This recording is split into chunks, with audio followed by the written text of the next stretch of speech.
Our subject is hurricanes in the Southeast and the 2013 hurricane season forecast and what it means for your organization and community. Hi everybody, my name is Bob Ottenhoff and I'm the President and CEO of the Center for Disaster Philanthropy. The goal of the center is to help donors be more effective in their disaster philanthropy efforts. Our aims are to increase the effectiveness of donor dollars given toward disasters, to bring greater attention to preparedness and recovery initiatives, to provide timely and relevant disaster-related information, and to create a unified platform where all of us interested in disaster philanthropy can work together and pool our resources. CDP is delighted today to support the Southeastern Council on Foundations' effort to bring the increasingly important discussion on disasters to the forefront. So let me invite Helen Ishii, Director of Member Services of SECF, to welcome you on behalf of SECF. Helen? Hi, thank you, Bob, and welcome everyone. We are delighted to be able to partner with the Center for Disaster Philanthropy to bring this very important information to our members and funders nationally. You know, after a disaster, whether from the hurricanes or the storms and flooding that can reach far inland, funders are often key in the recovery in your community. And this is why we wanted you to be able to hear not only the forecast, but also from some funders and their reaction in their community. I'd also like to thank Janine Lee, our president, for helping us. And Janine, would you like to say hello before we proceed? Hi, everyone. Good afternoon. I just wanted to say thank you so much for being on this very important call about hurricanes in the Southeast. And we're very pleased, Bob, to have you and the other panelists working in collaboration with us on this particular webinar. So I just want to say welcome to all of our guests on the call, and thank you. Great. Well, thank you so much. And we're hoping this is the first of many collaborations between our two institutions. Our intention for this call is to give attendees an overview of hurricanes and the 2013 hurricane season forecast.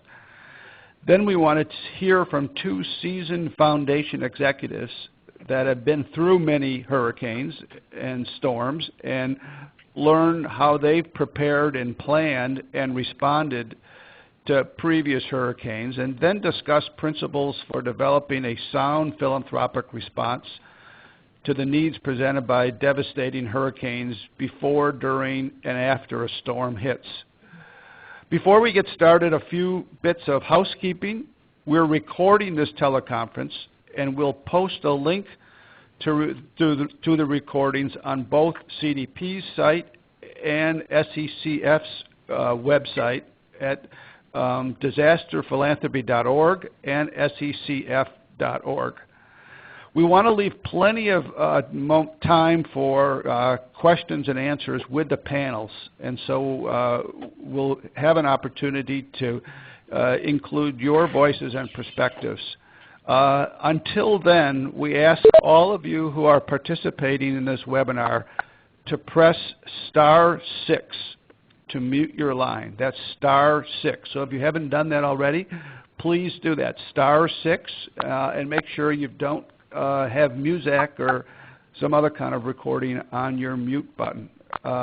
Please indicate, when you do have a question, please indicate that you have a question by raising your hand, which is you can see on the screen. The moderator, that's me, will then call on you by name and organization to ask your question. Remember to unmute your phone by dialing *7 before you begin to speak. We're joined today by a distinguished panel of individuals with rich experience across the disaster landscape and the Southeast in particular.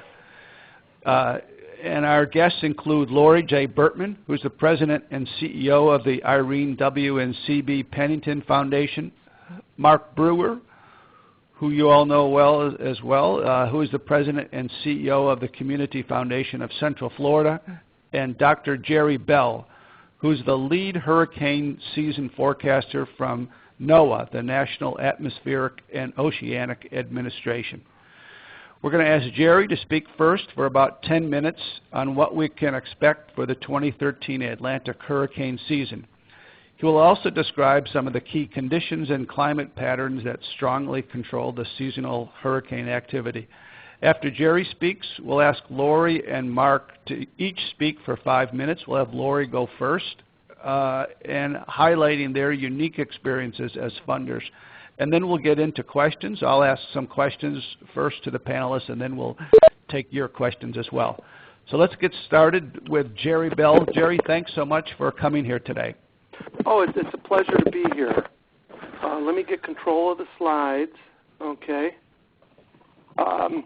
I'm the lead seasonal hurricane forecaster for NOAA. We've been issuing seasonal hurricane outlooks for the Atlantic Basin since 1998. So this year is our 16th seasonal hurricane outlook. It turns out that there's a lot of science behind making these seasonal outlooks, and there's a lot of science just behind understanding hurricanes and the climate patterns that control hurricanes. So today's talk is to give a little bit of a flavor of some of the things that we know about hurricanes and how they ultimately relate to hurricane preparedness and thinking about how to prepare for the hurricane season.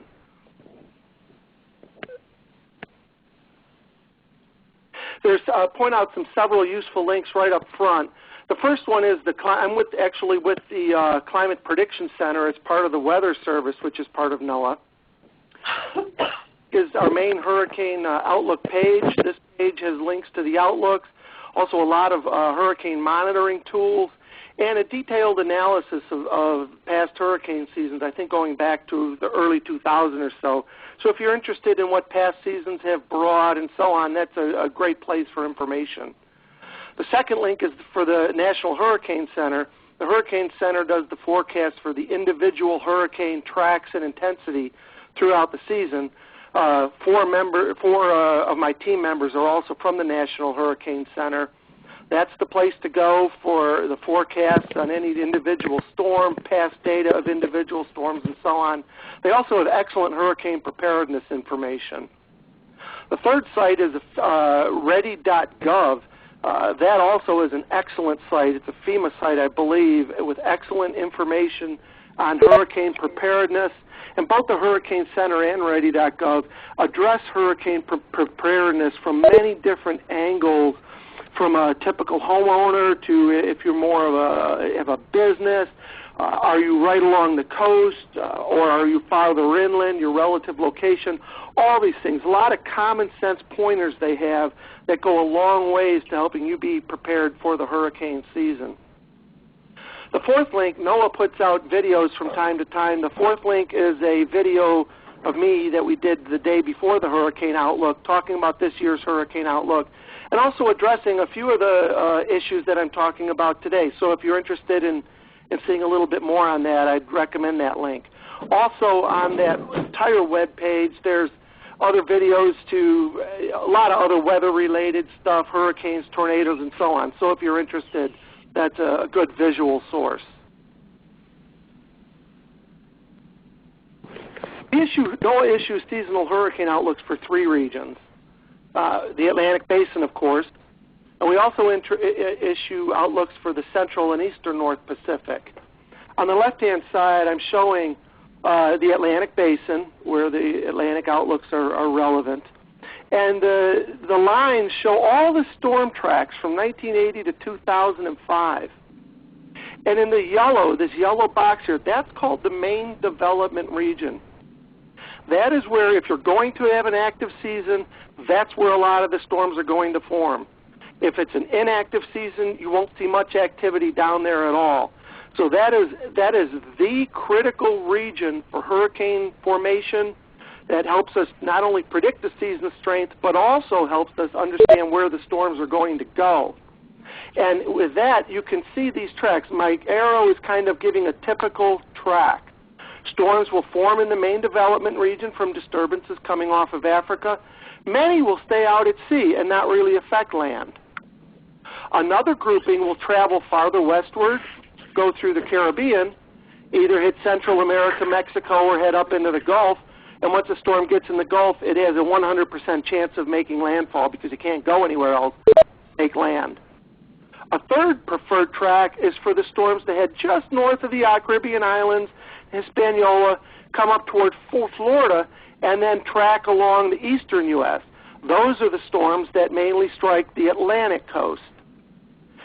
So let me leave it at that. So there's many ways that we can get struck by the hurricanes, and it turns out when you get a lot of storms in this main development region, those are the ones that pose the greatest threat, typically to the United States, not only for their tracks, but also because those are typically the storms that become the major hurricanes as well. This main development region conditions are typically very conducive, and when a hurricane forms there, it can often easily become a major hurricane. The Central Pacific, which I'm not going to talk much about today, is a much less active region. You see the storm tracks from 1980 to 2005, and they're relatively few. That area is of interest mainly for Hawaii. The Eastern Pacific is you can see from the density of all the tracks, it's a very intense tropical storm and hurricane region. Many of the storms form in the area, indicating by the arrows, and they typically track westward and stay out over the open ocean throughout their life cycle. Some move even farther west to affect the Central Pacific. Another subset of those storms we see up and down the Baja Peninsula, down the west coast of Mexico, into Central America. So those are the land areas that are typically impacted by the Eastern Pacific storms. The contiguous United States is typically not affected, but of course we do have interest all the way down the coastline. Focusing entirely on the Atlantic hurricane season from here on out, we issued the We issued the 2000 hurricane season outlook in late May. That outlook calls for an above normal season, possibly extremely active. The probability of an above normal season is 70%. We think there's a very low chance the season could be below normal. With an above normal season, that means a lot of activity. The outlook for this year calls for 13 to 20 named storms, of which 7 to 11 could become hurricanes, and 3 to 6 could become major hurricanes. You can see that those ranges are centered well above the seasonal averages of 12, 6, and 3. Now the outlooks, NOAA's outlooks are for the overall seasonal activity, the expected overall seasonal activity. They're not a seasonal hurricane landfall prediction, and they don't predict levels of activity for any particular region. And the reason is that where hurricanes strike, how strong they are when they strike, the day that they strike, and so on, that all depends on the weather patterns that are in place at the time the storm is approaching. And those weather patterns just aren't predictable more than about a week in advance. So that's one of the National Hurricane Center's tasks, as I already mentioned. They're the ones who do the landfall forecasts and so on for all the tropical storms and hurricanes. Now, it's I think, really instructive to put this hurricane season, the expected activity this season, in a historical perspective. And what I'm showing here is a time series, the yearly time series from 1945 through 2012, with the outlook indicated in blue here. This is the number of major hurricanes observed each season. And you see a couple of things right away. If you look back in the 40s, 50s, and 60s, you see a lot of seasons with 3 or more major hurricanes. If you look at the next 24-year period from 1970 to 194, you see many of the seasons only had 1 major hurricane, and only a couple even had 4 had 3 major hurricanes. So there was a dramatic drop in the overall seasonal activity during the 70s, 80s, and early 90s.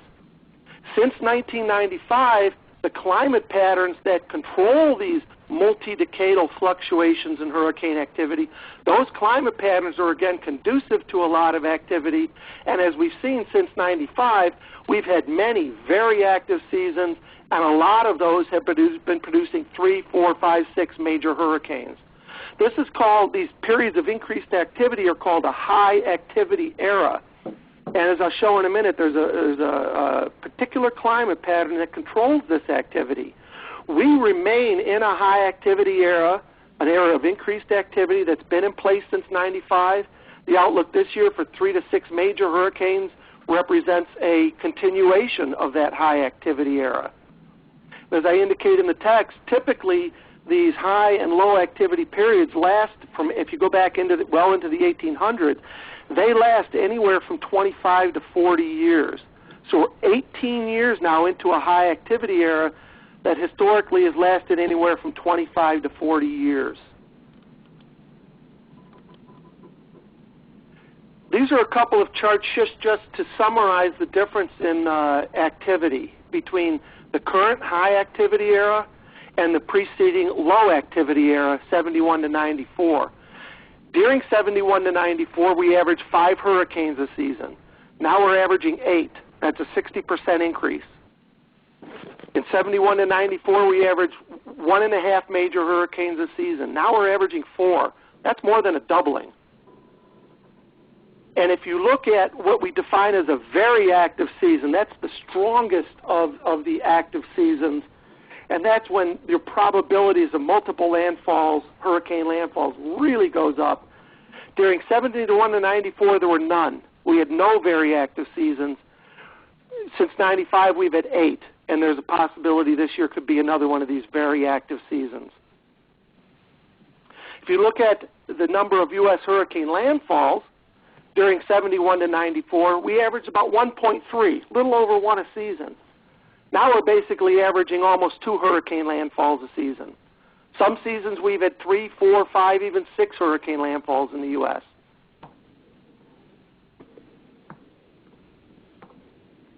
So that's where we are, and that's what our outlook this year is within the context of where we've been throughout since 1995, a period of increased activity that's continuing. Now it turns out that there's a very strong scientific basis for not only understanding these decadal fluctuations in activity, but making year-to-year predictions of what the hurricane season might bring.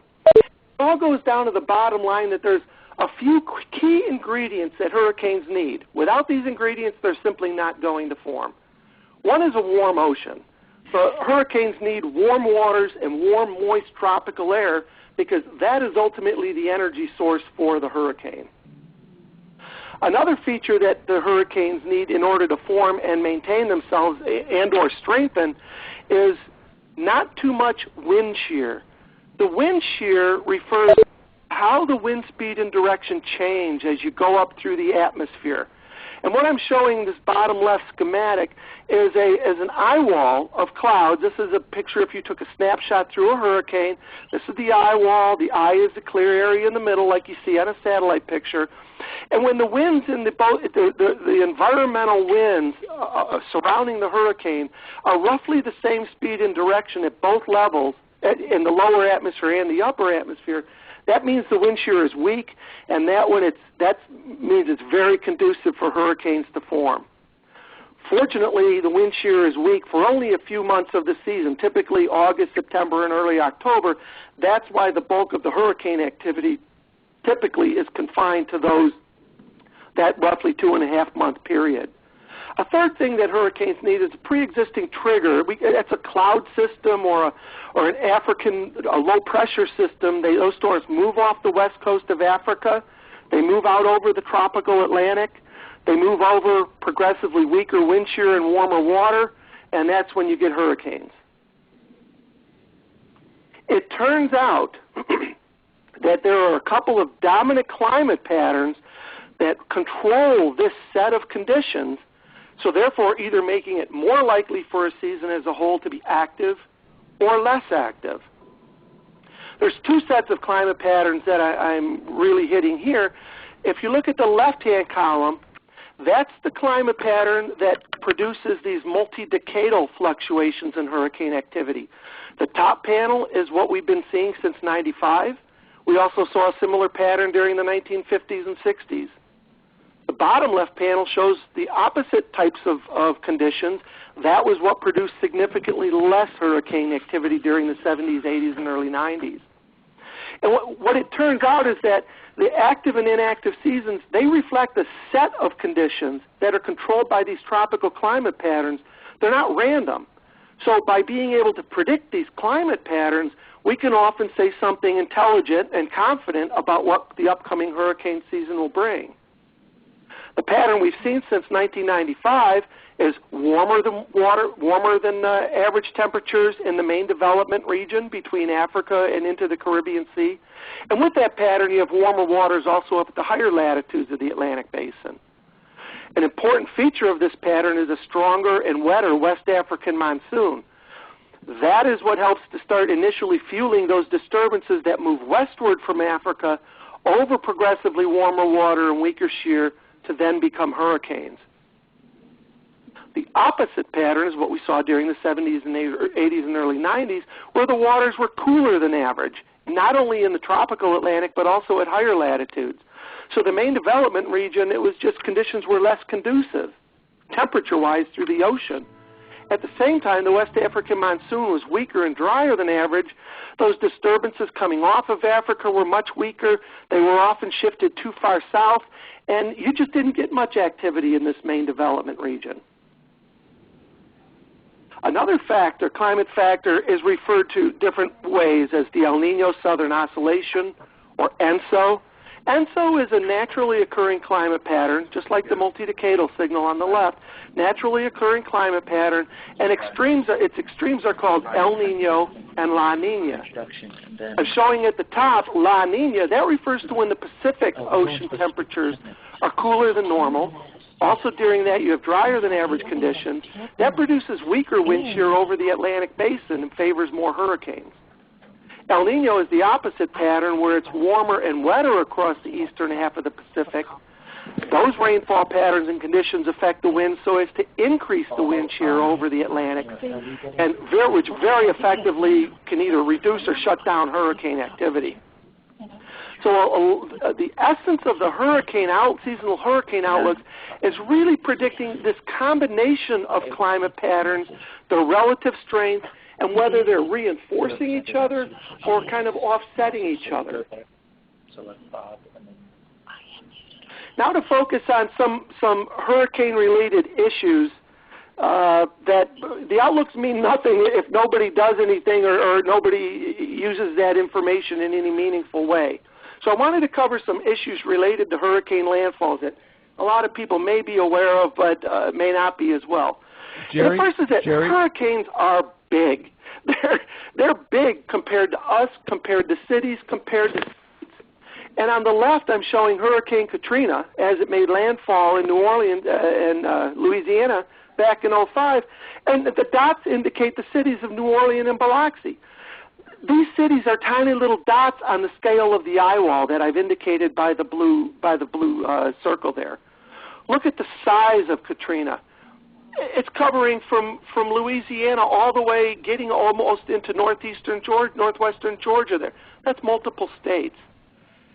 On the top right is Hurricane Irene affecting the mid-Atlantic region in the northeast in 2011. Look at the New England region is completely dwarfed by the scale of this hurricane. Gerry? 80+ million people are considered Atlantic and Gulf Coast residents.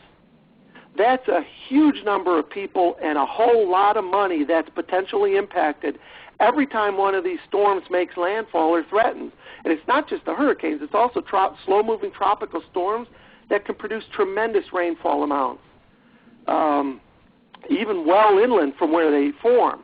So because of the scale of these phenomenon of hurricanes, they have widespread impacts. Many of these impacts extend hundreds or thousands of miles inland, depending on the exact track that the storm takes. Some we know well. One is more of a coastal event. It's the storm surge. The storm surge is that wall of water, basically, that hurricanes bring in. Very little can survive a storm surge. If you're in a storm surge region and are asked to evacuate, we constantly tell people, evacuate if you're told to, because you will not survive the storm surge.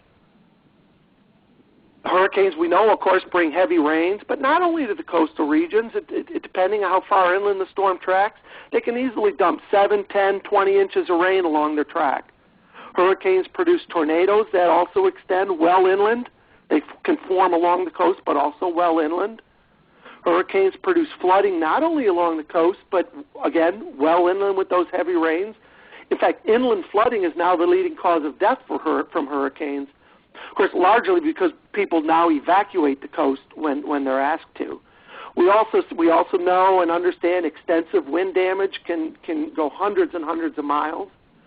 And another feature for swimmers and surfers and so on is the rip currents. And like with Irene or even Sandy last year, you can have rip currents extending for an East Coast storm, extending from Cape Hatteras all the way up to New England. So again, thousands of miles potentially where these impacts occur. Not only are we seeing more hurricanes with this high activity era, but at the same time the coastal population has grown exponentially since about 1950. This is a chart showing, this is just for Florida, showing the number of coastal residents, millions of coastal residents from 1900, and this chart ends at 2000. I don't have the update, but it highlights the point. And you can see the growth of the population, especially since about 1950. It's basically an exponential curve. Now I've indicated along the top the strength of the hurricane seasons. During the early 1900s, that was a low activity era. Then we had the increased activity during, really it was the 40s, 50s, and 60s. Then the activity really reduced during the 70s, 80s, early 90s, and now it's come back. So now we've got a lot more hurricanes, a lot stronger hurricanes, all making more landfall, while the coastal population is larger and the wealth effect is larger than we've ever seen in history. So as a result, hurricane preparedness, understanding your situation and your relative susceptibility to hurricanes and its many different ways it can impact you are really critical for you to help minimize the impacts from the hurricanes for yourself and your family and your business. Because we tell people repeatedly, you are your first line of defense if a hurricane strikes, not the government.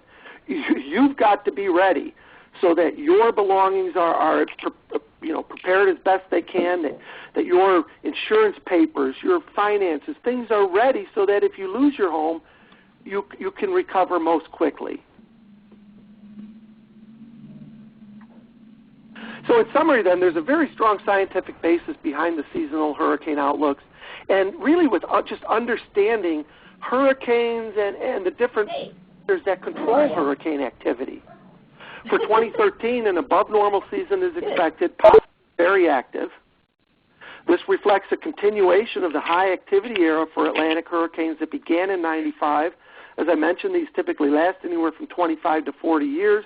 There's no indication that this current high activity era has ended.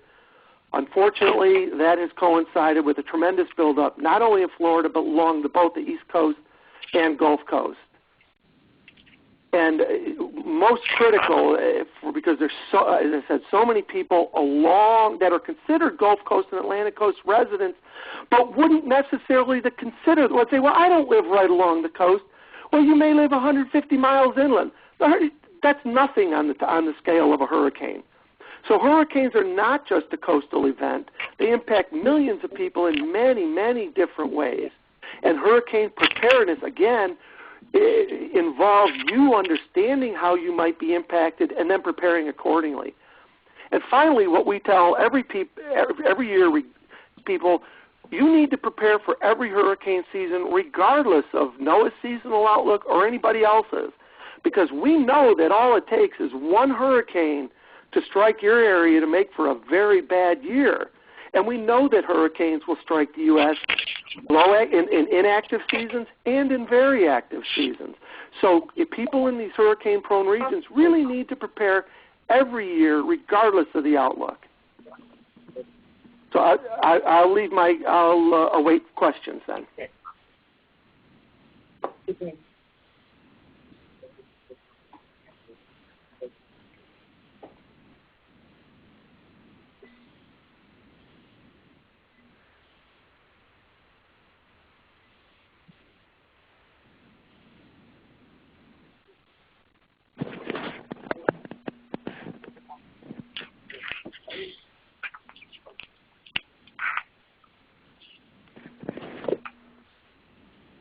Lori, are you available to go ahead? Yes. You want to go ahead? Yeah, is Bob on the line? He may need to star Yes, hi, 7 can you to hear me? Yes. Yeah, yes, we've now heard from, now that we've heard from Gerry, we'd like to hear from a philanthropist from the Gulf Coast area and then one from Florida, and we're going to start with Lori Bertman, President and CEO of the Pennington Foundation.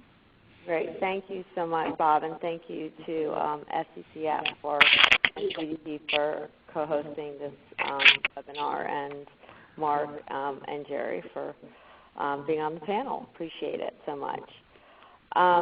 The Irene W and C.D. Pennington Foundation is in Louisiana, Baton Rouge, Louisiana, and one of the larger foundations in the state. Our mission is to create a prosperous and sustainable Louisiana through leveraging our investments and forging partnerships and encouraging collaboration. So we're avid collaborators, and the reason because of that is largely because there's really a two-person office, quite honestly. Our focus is really quite large, but mainly on health and chronic diseases and human service, community development and public safety, the arts, economic development, and disasters and community resilience. And our special focus is really how these, all of these issues kind of are interconnected and how they integrate together. And that's basically how we do our grant making as well. Lori? Yes. We're getting a bit of an echo on your phone. Is there a chance that you could, maybe if you're on speakerphone, go with a handset or something of that kind? Let me see it. Maybe if I move, that might help. It might be I have too many computers close to me. Do you still have a echo? We do, but I guess if there's nothing you can do, we should just go ahead and keep going. Okay, hold on a second. Is that better? Yeah, that's great. Yeah, that's much better. Okay, I put you on speaker. I'm sorry. We have phone issues only with landlines, not with cell phones, it seems. Okay. Next slide. Our foundation's disaster responses, we've been responding to disasters since 9/11. Internationally, the tsunami, we were horrified by the tsunami, and I find that we really, honestly, we're not international givers. But we wanted to help. We've responded to Katrina, Rita, Gustav, Ike, Isaac, and then of course the deep water oil spill as well. We have something called the Pennington Disaster Resilience Fund. It's hosted at the community foundation here called the Baton Rouge Area Foundation. We have a very sophisticated philanthropic community here in Baton Rouge, and we usually prepare for all disasters by getting together 5 days before a hurricane normally, and this is kind of old hat for us, kind of like what Mark said. We all come together and we just got kind of split up, and we kind of discuss who's going to do what.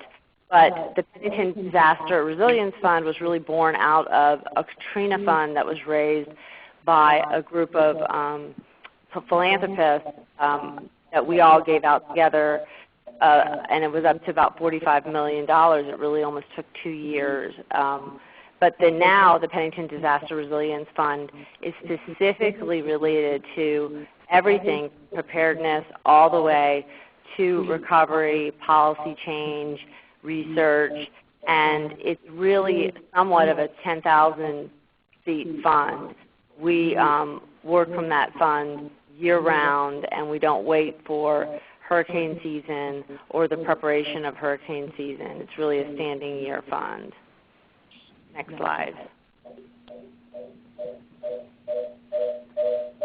Some of the some of the things that we really value are cross-sector partnerships. We convene local leaders, and we really like to identify priorities and the needs and forge partnerships prior to disasters, and that's one of the things that we have found has been the most beneficial in terms of preparing for disasters. We have done everything from create CDP, but also create a think tank and a three-way kind of trifecta discussion series in Washington on disasters with CSIS, which is a think tank, and Walmart and us to try to look at disasters from a three-prong, from policy and from business and from a philanthropy perspective, so we could really understand it from all different sectors. And we have also given out grants, and really a $35,000 grant actually changed the Stafford Act. So we are very interested in policy reform, and we have just recently written another paper on policy reform highlighting public-private partnerships.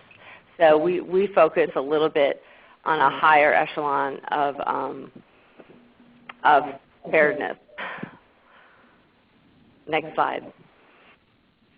The importance of the local response. I think this is a really critical year for the Gulf Coast. We have the Restore Act, which obviously was split between, there was monies from BP and monies that was split among the Gulf Coast to spend on coastal restoration. And in Louisiana particularly, New Orleans was voted the #1 sinking city, which is, you know, a great thing to be #1 in. And we have very vulnerable communities down the Gulf Coast that are going to be responding to infrastructure projects.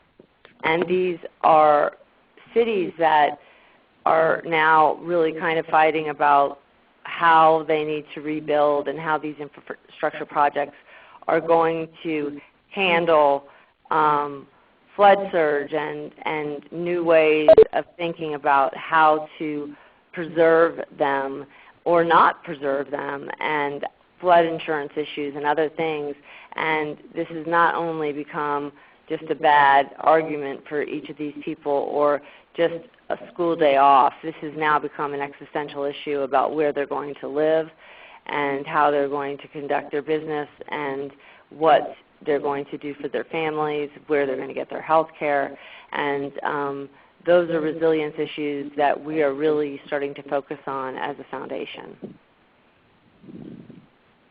I just put this in there just because I love this question that you wrote, Bob, and just really quickly I'll just tell you, I could do an entire presentation on rookie mistakes, but I think 4 of them that speak to bigger issues.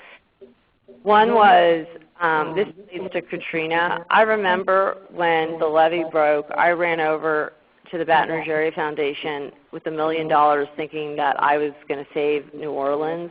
And I was active in my approach as a funder, thinking that New Orleans needed to be saved. And I had not considered that Baton Rouge and my own community was going to change forever, was completely in danger, and the other areas on the Gulf Coast were also in danger. And I think this speaks to a larger issue for all funders, that really the best thing for any funder to do is to wait and take a deep breath and watch and see what transpires and look at the community as a whole, just like Bob discussed from Oklahoma, and could see how they were. That was an excellent way to kind of approach a community that was just hit by a disaster. The second thing, which I think is so paramount, I did not address the mental health needs of my own staff and myself. I was running around like a crazy person, just doing the work. and I forgot that maybe I was a first responder, and I did not think that I needed help. Mental health needs. I have a clinical background, so I did develop mental health programming for other people, but I forgot to do it for the people closest to me. The third thing was I gave out debit cards 8 years ago. I think it's probably okay to do that now, but 8 years ago the electricity was bad. We just didn't have debit cards were hard to process. So I think that now, actually, I thought it was a great deal. I think people used them well, and I thought they were great, but I thought they were hard to process, unlike cash. And then my fourth thing that I think was bigger was I wished grant makers from other foundations would have come down to the South and helped us. We had 112. This is backwards, but I would say if we got another hit in the South, I would hope that grant makers would just come down and help us deal with 112 shelters. If we ever had a catastrophic disaster as we had Katrina, and I think now that we had one of the creations of CDP that I hope is that we could help organize something like that for anybody around the country. All right. Well, thank you so much, Lori, for those opening comments. We'll get back to you in a little while with some questions. I just want to remind everybody that if to make sure to keep your phone on mute, you do that by pressing *6. In a minute, we're going to be asking for your questions, and you can do that by raising your hand, and then we'll ask you to speak in a little while. But now we want to move to Florida and ask for some observations from Mark Brewer, the President and CEO of the Community Foundation of Central Florida. Mark? Thanks, Bob. Well, you know, we live in Florida through disasters almost constantly for the last 40 or 50 years. I don't want to make it sound, we've never been through anything on this coast similar to what Katrina is like, but we have a constant kind of issue with hurricanes pretty much every year. And so the first thing that we look at in terms of philanthropy's role is to make sure that we actually have a role and that we're in a place in which we can assist people with getting the things done that they need to get done. And in some cases that means getting out of the way. We have a very astute state emergency planning structure here. Each county has a very astute emergency planning structure. We go through collective impact exercises with these folks every year where we get an opportunity to watch them plan and set up their emergency centers, and then they invite us in to take a look at what they're doing. So the Community Foundation's role typically is to be a backbone institution to assist in making sure that we're addressing the right things in the right place, and most importantly, that philanthropy is playing the highest and best role that it can. On the next slide, you'll be able to see pretty much what it looks like. I noticed we're doing this disaster presentation. I didn't think there were enough pictures of disasters, so here's a little bit of a look after 2004 at Central Florida, where we had 2 tropical storms and then 4 hurricanes hit Central Florida within a relatively short 6-week period of time. That would have been about the worst in current memory. Not all of those storms were the worst storm that's ever hit Central Florida, but they were all equally bad and followed one after the other. On the next slide, I'll begin to show you a strategy that we use to help bring folks together. So the first step is in the very first phase of a disaster called the response phase. There's typically a huge outpouring of supply-side help. Lots of people want to help. They have money, they have blankets, they have all kinds of things that they think you might need, and they want to get them somewhere. And so at the first phase of a disaster, we open a focus fund in Central Florida, and we set around the table 12 advisors, 2 of which are our board members, 3 are chosen from the community at large, usually from emergency environments, and 7 are from the major funders in the community. And these advisors sit around this table so that they can monitor process in the 3 phases of the disaster. The advisors will go on to meet monthly and make recommendations to our board about immediate grant-making needs so that we can move money through this fund as quickly as we need to. The Focus Fund then becomes catalyst. In all cases, in even simple years, we'll get requests from foundations in California and Texas who, after a disaster, will say, we want to help. How can we help? Corporations who have offices in Florida but are headquartered someplace else, always looking for ways to move money. So this fund becomes a place for them to do that. On the next slide, you get a vision of the three phases. And in the very first phase, the immediate needs are response needs. Frontline nonprofits and many people around the community who are well trained to do this get involved. And I have to tell you, from our experience, this isn't the best place for philanthropy to be. Everyone wants to help at this stage, but the American Red Cross and the emergency disaster folks usually have plans in place, and typically we start to see utilities come from other communities, and lots of industrial level support begins to show up. This has to be coordinated through disaster response and shouldn't really be coordinated through philanthropy, because philanthropy's role is best played in the next two phases. In phase two, we're really looking at the recovery stage, and this is where philanthropy starts to play a role. We start to identify what the environment needs to look like. Once people get back in their houses and things start to look a little better, this phase starts to include some important things. Lori mentioned mental health. I have to tell you that funders around the country, mental health is the one thing nobody wants to fund in a disaster. Everyone wants to help people get back in their houses, get the lights on, and get the floodwaters reduced. But mental health turns out to be a significant issue, even after a relatively small disaster, and this is a place where only philanthropy can play a role. You get into job retraining here and other capacity building needs. For a foundation, one of the things you'd note is that a huge part of the nonprofit sector, whose job it is to actually provide these services, are going through their own set of damages. They've lost roofs, or their personnel have issues or can't get to work. And so the ability for us to get capital into the marketplace at this phase is very important. The service providers typically need more assistance here than they do right after the disaster. And by now, FEMA and the others have left town, and there's starting to be a dearth of capital and help. In the next slide, you can see phase three. This is where philanthropy really gets its roots, in the rebuilding of communities. This is a longer-term issue. It takes a lot of thought. Lori mentioned the strategy involved here. This is where strategic thinking needs to prevail before money is spent. In the response place, everyone wants to spend money quickly and get money into the community quickly, usually without a lot of thought around it. And so strategy is important there. But in rebuilding, this is where we start to vision and repurpose the community at large. We start to figure out what recovery looks like, where rebuilding efforts need to be. Philanthropy is sometimes a leverage point here. Sometimes it provides match or other incentives to bring other funders and other forms of capital to the table. But most importantly, this is the place where sometimes people have resources, but they haven't really provided the strategy on what they're trying to accomplish, and philanthropy can play a key role here. I'll tell you that in phase three, we start to see the real thoughts about preparing for the next disaster. And I'll just end with this, Bob.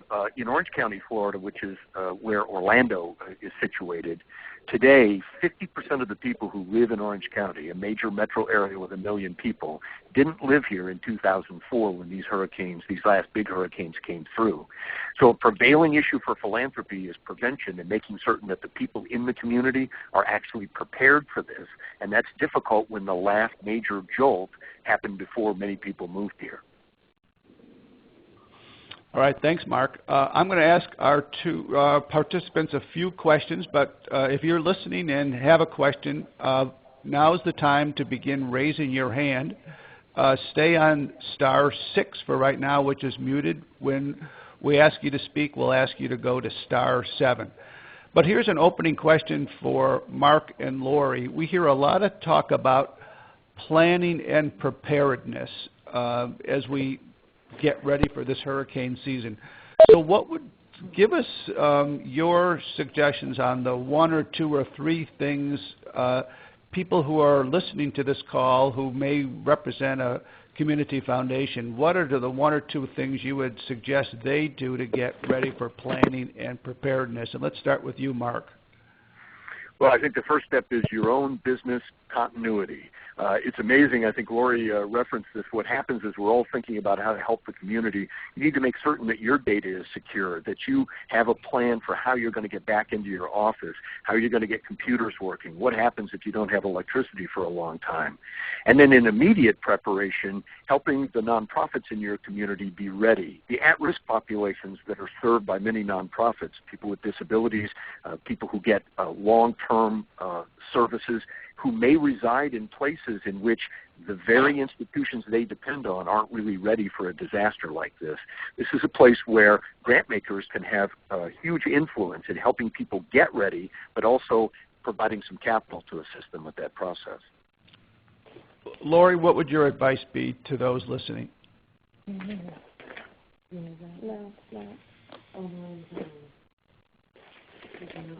Lori, maybe you're on mute. Do you have some advice about planning and preparedness?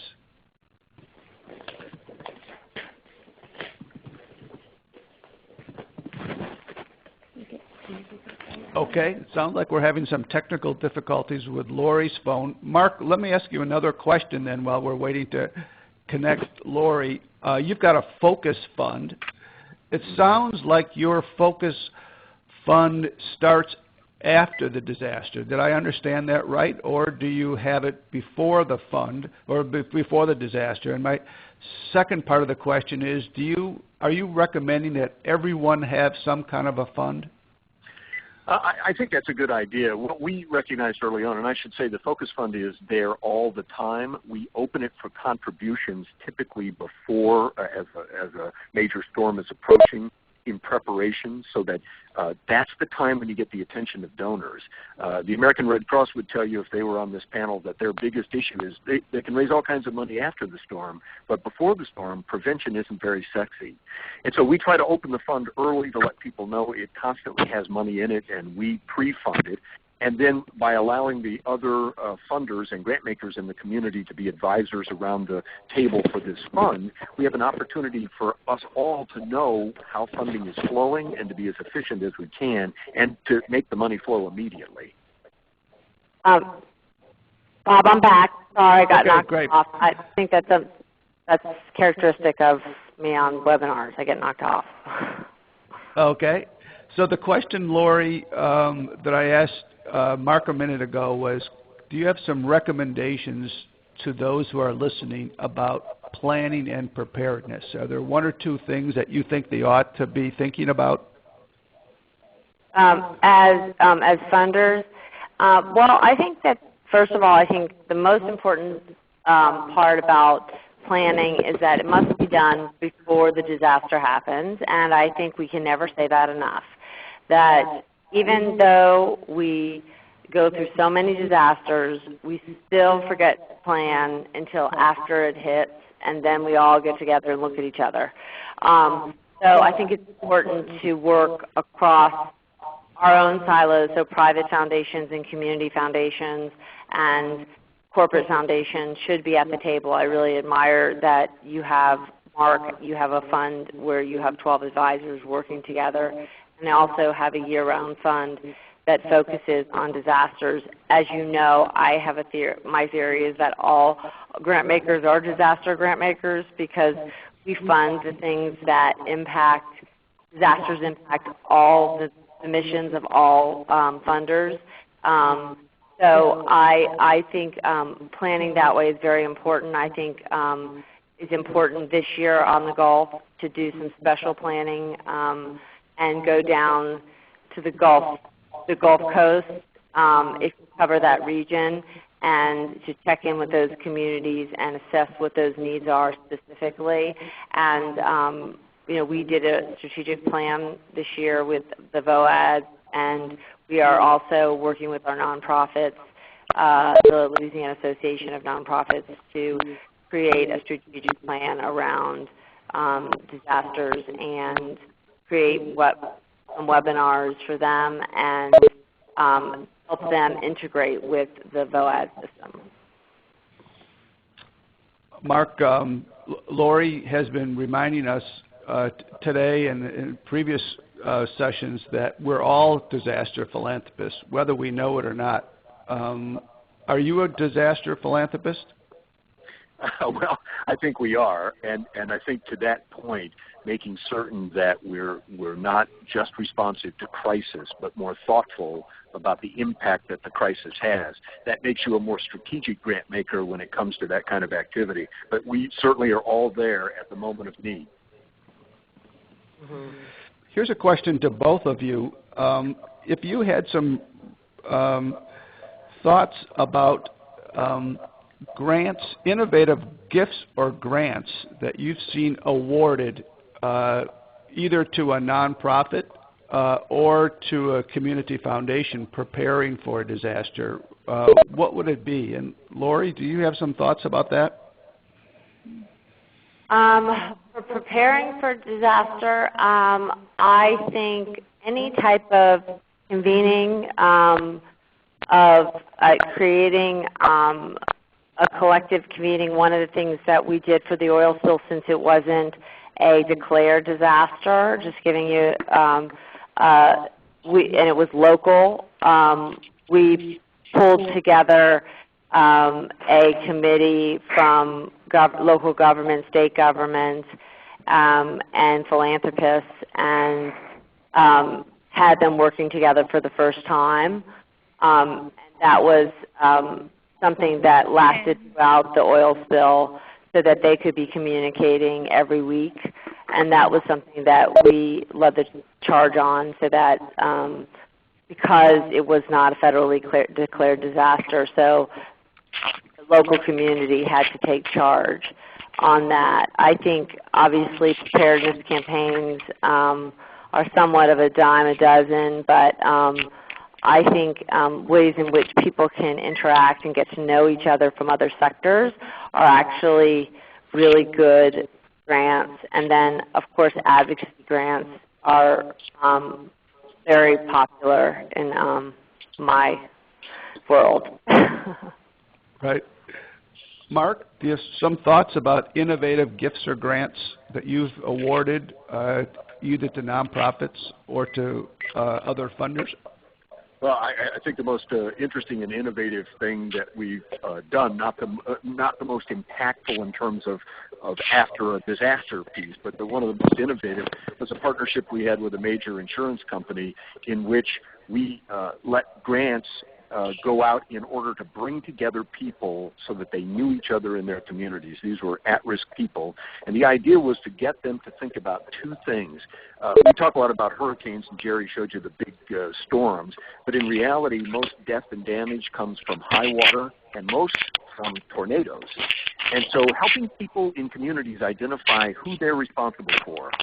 We had a little program called Next One, Pick One, and everybody would pick somebody in the community to be responsible for. We did this in elderly communities and disability communities where people would identify other people that they would be responsible for in the event of a hurricane, a little like a neighborhood watch strategy. And it was a very successful program, which we think saved lives.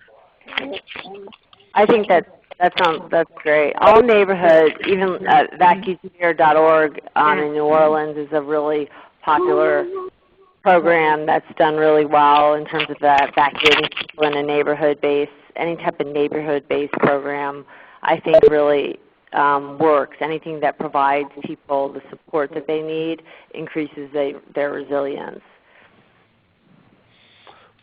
Well, we are running out of time. I want to give those who are listening one last chance. If you do have a question for our panelists, you can do so by raising your hand, and we'll put you on the air. And while we're waiting for that, let me ask our three participants if they could make some closing comments here. And we'll start with Lori, and then go to Gerry, and then ask Mark to wrap it up. And what I want you to focus on in these last few comments is, what should people be thinking about now as they go back to their jobs and back to their organizations? Based on what we've heard from Gerry today, what should they be thinking about? What may they want to do differently this year as they focus on the 2013 hurricane season? And Lori, let's start with you. Well, I think Gerry scared us to death. No, I'm kidding. No, I think really we've we clearly are in harm's way in this community. We're a very disaster-prone community. I think all places, and no matter where you work, whether it's a small business, large business, or foundation, you have to have a preparedness plan, and both starting with your employees and your clients and the nonprofits you serve and your community. And so I think that that's the first thing that people should be thinking about. But I think in general, I would say as a closing comment, and I think Mark spoke to this, preparedness is just one phase of the whole entire disaster response cycle. And you have mitigation, you have response, relief, and recovery. And the quicker your community can recover from a disaster, the better that your community is going to do in the long run. And I think that's probably, and the more prepared you are, is going to be linked to that. So that's what I would leave you with. Gerry, let's go on to you. Some sure, thoughts now. And remember, we've got a a group of philanthropists here on this call, so what can they particularly be thinking about? Well, I would echo everything we just heard. I'm not really involved with philanthropy or things like that, but a couple of common themes really come out, and one is don't be complacent. That serves no purpose. All it is doing, being complacent simply ensures that you won't be prepared when you need to be, and that's the opposite of the position we really want to be in. And also, within that context, now is the time to prepare before the hurricanes strike. The bulk of the hurricane season is typically August, September, and October. It's so much easier to prepare for individuals and everybody, really. It's so much easier to prepare and think about how you can prepare when a hurricane is not there. It's awful hard to do it, it's awful stressful, and it's awful challenging when a hurricane's on your doorstep. So those would be my two general comments. And Mark? Well, we typically say to people that hurricanes aren't really events, they're just a part of the lifestyle. And so getting in some kind of a structure where you're prepared, I would say, number one, go back to the office and sit down with everybody in your environment and figure out if you've got a plan should something happen. And then call your local emergency disaster unit, whatever that is in the state you're in. They're all a little bit different. You've also got one at the county level, and you may have one at the city level, and ask them to connect with you, because when a hurricane is first seen, they begin meetings and they begin to brief people. But if you're not on the briefing list, then you're not going to know what's going on, and you may not know what plans are already in place. And then the third thing you should do is be prepared to have that plan live on. Both Lori and Gerry said it. This is not something that you plan for when you see it. And Gerry said it best in that even if he didn't just give us this prediction, we ought to be planning for these seasons every year, because it really is part of the lifestyle of the places we live in. Well, great. I want to say thank you so much to our three panelists. We heard from Lori Bertman, President and CEO of the Pennington Foundation. We heard from Gerry Bell. Dr. Gerry Bell is the lead hurricane season forecaster from the National Atmospheric and Oceanic Administration. And Mark Brewer, President and CEO of the Community Foundation of Central Florida.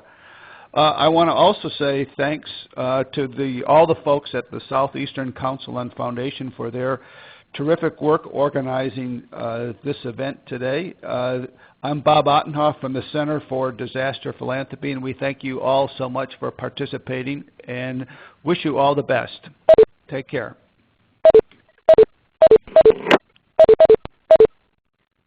Thank you. Please stand by.